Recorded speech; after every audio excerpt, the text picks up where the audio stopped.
Hey guys! Welcome to another episode of Bible Q&A.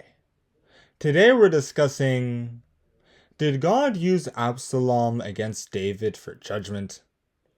After David slept with Bathsheba, Uriah's wife, Nathan told David that his family would be torn apart. I will raise up evil against thee out of thine own house, and I will take thy wives before thine eyes, and give them unto thy neighbor, and he shall lie with thy wives in the sight of this sun. 2 Samuel chapter 12, verse 11. We know that this neighbor would be Absalom, one of his sons, who would sleep with his concubines in public in 2 Samuel chapter 16, verses 21 to 22, to solidify his claim to the throne. However, what does this incident imply about God? Did God convince Absalom to sleep with all those women? Did he convince Amnon to commit incest, the act that started this whole mess? Well, we should look at all this in a different light. We're tempted to assume that Absalom wasn't planning on taking over the kingdom until this happened, until God decided to plant the idea of sleeping with his half-sister and overthrowing his father into his head. However, we know that God can't be directly associated with such acts. As it was said in James, "Let no man say when he is tempted, I am tempted of God.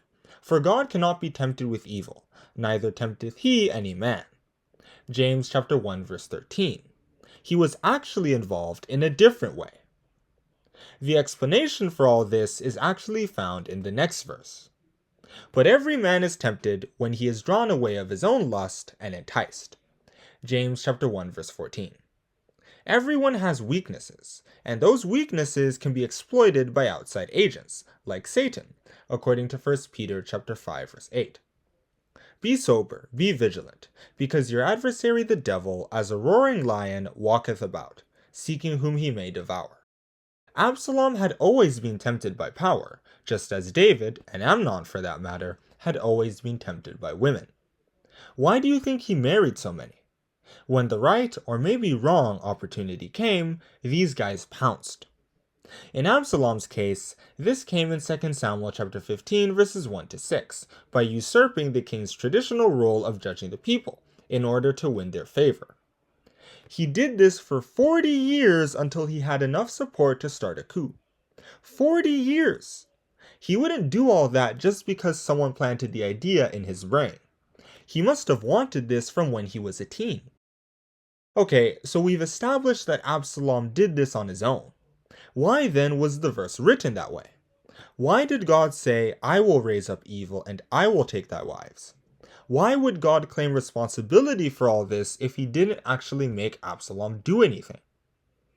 Well, it's because God allowed this to happen. It's like opening a dam and allowing it to flood a valley. It was the water that flooded the valley, obviously, but if you didn't open the dam, the water wouldn't have been able to go anywhere. Similarly, God was keeping Absalom's desire for power in check until David slept with Bathsheba. After that happened, he said, "That was disgusting. You're on your own, kid." And he let Absalom do whatever he felt like.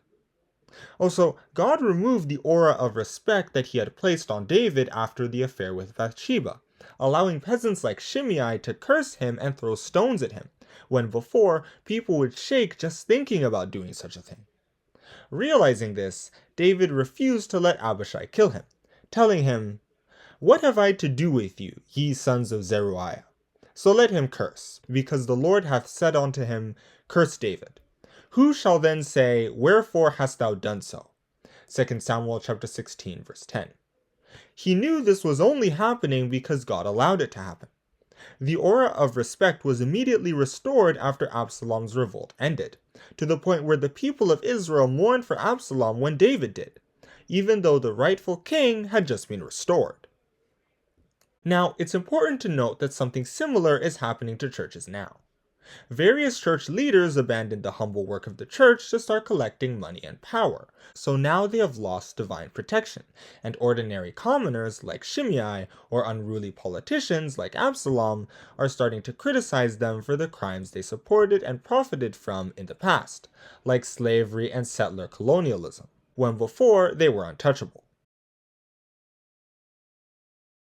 "And I saw an angel standing in the sun, And he cried with a loud voice, saying to all the fowls that fly in the midst of heaven, Come and gather yourselves together unto the supper of the great God, that ye may eat the flesh of kings, and the flesh of captains, and the flesh of mighty men, and the flesh of horses, and of them that sit on them, and the flesh of all men, both free and bond, both small and great.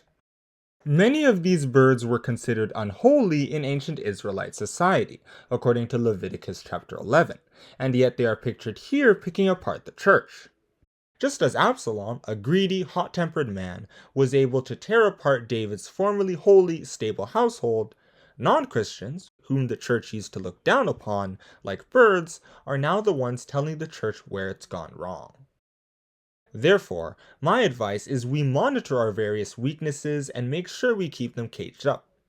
1 Peter chapter 5 verse 8 isn't saying that there's one lion or person or being going around tempting us from the outside.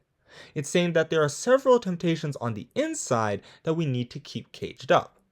Lust, greed, revenge. That way, we can maintain the protection that God promised to give to his followers. As it was said in 2 Peter, the Lord knoweth how to deliver the godly out of temptations, and to reserve the unjust unto the day of judgment to be punished. 2 Peter chapter 2 verse 9. And that is where I'm going to stop with this Bible Q&A. Did God use Absalom against David for judgment? Yes, but not by telling Absalom to overthrow his father.